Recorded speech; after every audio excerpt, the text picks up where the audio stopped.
भगत वहिनी आहे, भगत मॅडम, स्वप्ना भगत.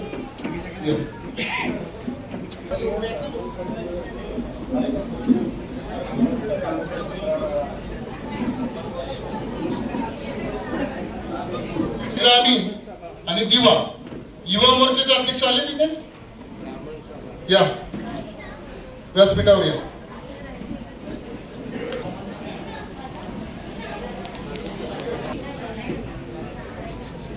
आणि निवडणूक प्रमुख डोंबिवली विधानसभेचे प्रज्ञेश प्रभू घाटे आणि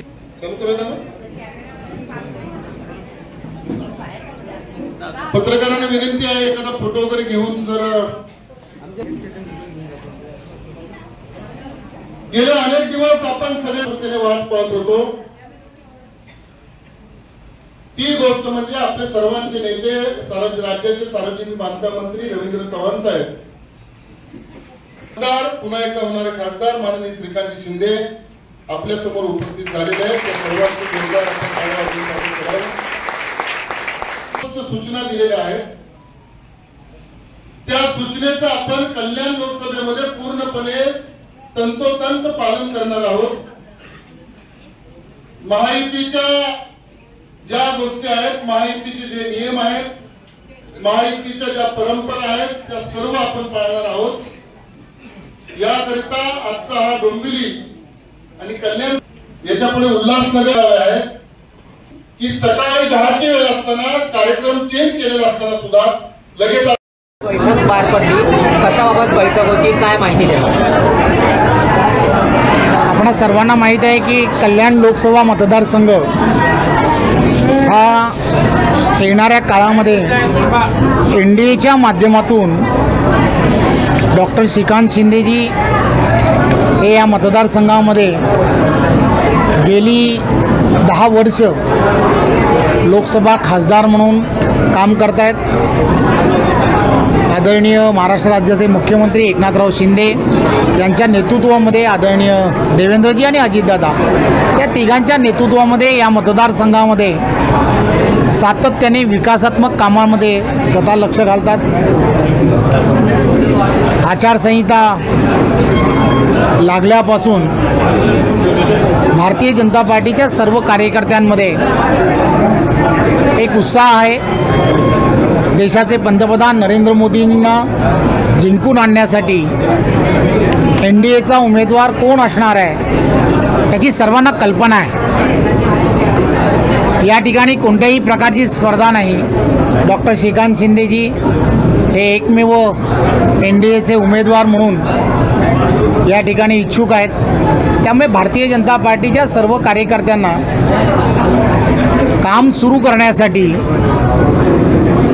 एक बैठक घेऊन त्यांना सांगणं की डॉक्टर श्रीकांत शिंदे हे महायुतीचे उमेदवार आहेत.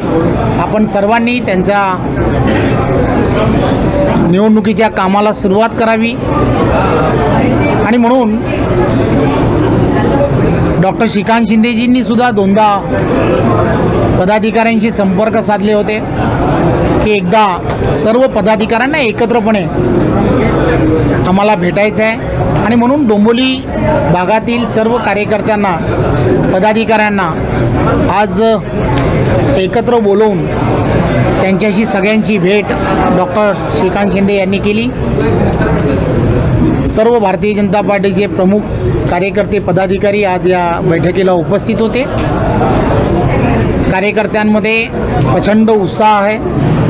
आपण तो पाहिलाच असेल. पंतप्रधान नरेंद्र मोदींना पुन्हा 3ऱ्यांदा पंतप्रधान बनवण्यासाठी कार्यकर्त्यांमध्ये असणारा उत्साह आणि त्याचबरोबर डॉक्टर श्रीकांत शिंदेजी यांनासुद्धा हॅट्रिक खासदार करण्यामध्ये सुद्धा सगळ्यांना फार आनंद होईल असं सर्वांचं मत आहे. त्यामुळे सर्वजण अद्याप उमेदवारच मिळत नाही आहे. चाचपणी करून सुद्धा उमेदवार मिळत नाही. काय सांगता? मी एकच या संदर्भात सांगेन की हा मतदारसंघ जो आहे हा वर्षानुवर्ष उजव्या विचारसरणीचा असणारा मतदारसंघ राहिला आहे. महायुतीचाच उमेदवार कार्यकर्त्यांच्या पूर्ण पाठबळाने हा वर्षानुवर्ष या मतदारसंघावरती महायुतीचंच नेहमी वर्चस्व राहिलं आहे. डॉक्टर श्रीकांत शिंदे यांनी या मतदारसंघामध्ये अतिशय चांगल्या पद्धतीने विकासात्मक कामामध्ये सुद्धा मोठ्या प्रमाणामध्ये निधी आणला आहे. एक डॉक्टर म्हणून वैद्यकीय क्षेत्रामध्ये सुद्धा त्यांनी या मतदारसंघामध्ये काही वैशिष्ट्यपूर्ण अशी कामांना खऱ्या अर्थाने सुरुवात केली आहे. त्यामुळे लोकांमध्ये अतिशय चांगला हा प्रतिसाद आहे आणि मला खात्री आहे की आमचे सर्व कार्यकर्ते, पदाधिकारी, महायुतीचे सर्व पदाधिकारी या मतदारसंघामध्ये डॉक्टर श्रीकांत शिंदे यांना विक्रमी मताने विजयी करतील.